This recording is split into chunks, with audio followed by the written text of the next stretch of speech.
But I geared it toward women because 2 years ago when I put out Category 7, I was trying to figure out, I wanted Category 7 to be a book about preparedness, about hurricanes hitting where we live, and they happen every 70 years. A major hurricane hits here every 70 years, and the last one was in 1938, and that was called the Long Island Express. It was a Category 3 hurricane, and so you do the math, 70 years plus 38, and we're right here looking in the next 10 years at a Category 3 size storm hitting this area. And that's not just my opinion, that's done on the basics of climatology. You go back 500 years, you see how many hurricanes that have hit, that's climatology. And then you do the math and you find out every 70 years a major storm is hit. Along the way, in between that 70 years, you've had a tropical depression or a tropical storm, or you had like what happened at Bound Brook where you had 2 depressions back to back and just dumped a ton of rain and put that in the area. So when I wanted to get that message out about Category 7, I go to bed at night at about 7, 8 o'clock, at least I try to. My wife comes to bed at midnight, because I get up at 2 o'clock in the morning to go to work. I've done that for 21 years, so I kind of have a schedule that I have to be on. If I'm off my schedule, then life is ruined. So, but my wife would come to bed and read her book, and she reads her book with this light. It's like a searchlight. It's like from Stalag 13. It's like the Gestapo. This light comes on with 9 million foot candles, in the middle of the night. And I'm like, whoa, what just happened? And so, and she's doing that at midnight. So I know I only have about 2 hours left of sleep before I get up at 2 a.m. So I thought if she's that dedicated to reading her book, then absolutely have to gear books toward women. So those are my 2 books. I'm working on another book with Mariana. Actually, I have to have it done by the end of the month. It's funny. It took 10 years to write the first book. Got that written, and then the publisher said, "We'd like you to write a second book." I went, "Oh, geez." But and they said, "You got to write it within 12, 14 months." And so I said, "Well, you know what? I'll do that, but I'll also do it if you'll let me write another book besides a novel." And I have 2 books coming out next year. A novel called Dry Ice, which is about the technology of Nikola Tesla. Anybody in the room remember who Nikola Tesla was? Anybody know who Nikola Tesla was? Oh, this is good. See, nobody. How many people who knew what methane hydrate was before you came here tonight? My dad, my mom.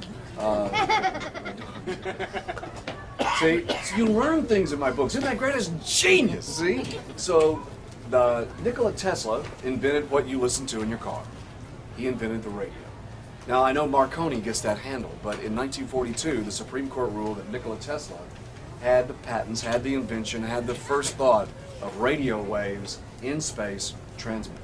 But he also figured out how to make radio waves in low frequency, extra low frequency, create weather using the ionosphere, the aurora borealis, and the North and South Pole. And so that's what my next novel is about, using electromagnetic waves to create weather. This has already been proven, it's already been done. There's already an antenna array system in the United States. In Alaska, ionosphere research on radio waves, and that's called the HARP program. So it already exists. So we take it from there and go forward into the future. So that comes out June next year. But I also have a book on weather for middle school students next year. And it's a fantastic book with graphics and weather, biggest hurricanes, most tornadoes, blizzards, all this extreme weather stuff the kids like, stuff that's falling from the sky, from tornadoes and and thunderstorms and all that cool stuff. And then I wrote in there all the stories that I've done since I've been in weather. So I just celebrated my 49th birthday. I started on radio when I was 13. I started in television when I was 17. So I'm celebrating my 32nd year of doing television. I mean, I know I look 21 and I look really young, Olympic,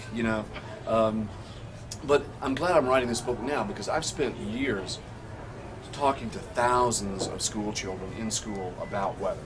And now I really know how to get them ginned up. You do a PowerPoint presentation and show them tornadoes, and show them hurricanes, and show them blizzards, and they get really excited because that group of kids is really our next and future meteorologists. And there is nothing in most school curriculums, school districts, school libraries for middle school students. I mean, it's great for elementary kids because there's Elmo with a thermometer, those are great. I'm not knocking, but I'm saying for a middle school kid, there's just nothing. You get to high school and then it's a whole different kind of book. So I wrote that, it comes out next year, and I'm going to go around the country hawking that book because it's an 8.5 by 11 book, paperback. A kid can just take it and toss it in their bag, and it's every weather record on the planet. And then I put in stories in there of all the things that I've done in weather. I've done just about everything you can do in weather. I've gone down to the ocean floor. I have chased tornadoes in Oklahoma and Texas and Kansas. I have flown through 5 hurricanes. I've been in blizzards. I have gone under the sea to look at mollusks, fed sharks, been with whales, beluga whales, killer whales. All these stories are in the book, and I've been caught on top of Mount Washington in New Hampshire in a storm. We went up there to do some research on this facility. I got caught in a blizzard, and the temperature ended up being the world record. The record temperature in the United States is 72 below in Alaska. The temperature at Mount Washington got to 60 below with a 90-mile-an-hour wind. It was like 120 below wind chill. So I don't know if you know me very well, but to me, that's an opportunity. so we went outside and we threw water into the air, and then that turned just to vapor snow, and then we threw hot coffee into the air, and that sounded like thunder when it hit. So we wrote all this stuff in the book, and then in 2011, I'm working on another novel. So I have another novel coming out in 2011, and that's really it for my books. So I want to thank you for coming. I'll sign and take pictures, and I'll take a few questions. If you got some questions you want to ask about weather, broadcasting, my friend Joe Nolan, who's disgusting. He's a disgusting individual. No, he's a great guy. I'm teasing. When's the baseball game? We're not doing a baseball game this year. No, I tore my Achilles, and we're not doing a game this year. I tore my Achilles at the last game. Yeah, never. Yeah. Joe said, just go in the dugout and rub some dirt on it. The game is canceled completely. I asked him, did he hit my ankle with the catcher's mask? Because he was playing catcher, and he said, if I was going to hit you, I wouldn't hit you in the ankle. He had some sunburn the other day. Yes, Joe had a tremendous sunburn. He went to the Yankees Alzheimer's game, and sat in the sun. And he said he had about 120 sunblock on. I don't know, but he doesn't do well in the sun. He has no pigment in his skin, so he doesn't do well in the sun. Any other questions I can answer for you? And I'll sign books. When do you sleep with all this stuff? Yeah. When do I sleep? At the red lights. Mostly. I do get some sleep. I took a nap this afternoon before I came because I wanted to be wide awake. But I try to go to bed between 7 and 8 o'clock. In the summertime, that doesn't work out so well because you go to bed when it's sunlight, and my kids are still in the backyard. They're playing wiffle ball and playing flashlight tag. All those fun things that kids do in the summertime, and you want to be awake for it. My dog Sandy's great. I just got her out of the hospital yesterday. She had an intestinal problem. She was in the hospital for 3 days.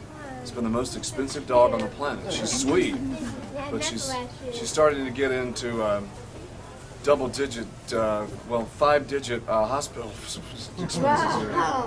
So, but she's sweet. I love that dog. This is my son William, who's here. That's my son William. Isn't he handsome? Look how handsome he is.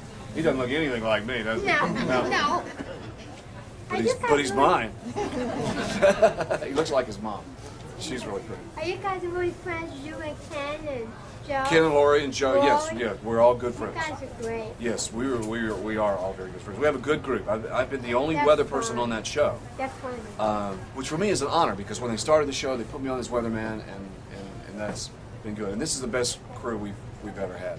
I've been through 15 news anchors on that show, and it's because it's a tough schedule. The show started out in the beginning. It started out we were on at 6:30, and then we were on at 6, and then they moved it back to 5:30, and then they moved it back to 5 a.m. And there was some talk for a while that it was going to go to 4:30 or 4 a.m. I don't know about that. But we're not. We're at 5 a.m. and I guess we're staying. How many hours do you work? I work till about 1 o'clock in the afternoon, so that's around 10 hours a day. But my job is not just the television thing, which is wonderful. My job is also PLJ Radio. I do WGCH Business Radio in Greenwich, Connecticut.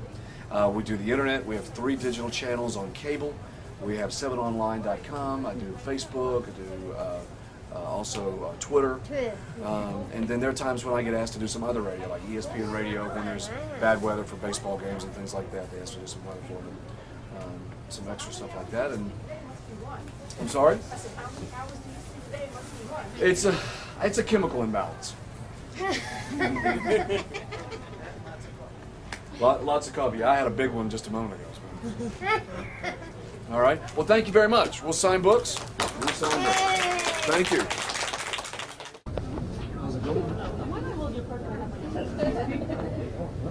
Because he is just a little bit cold, so I don't know.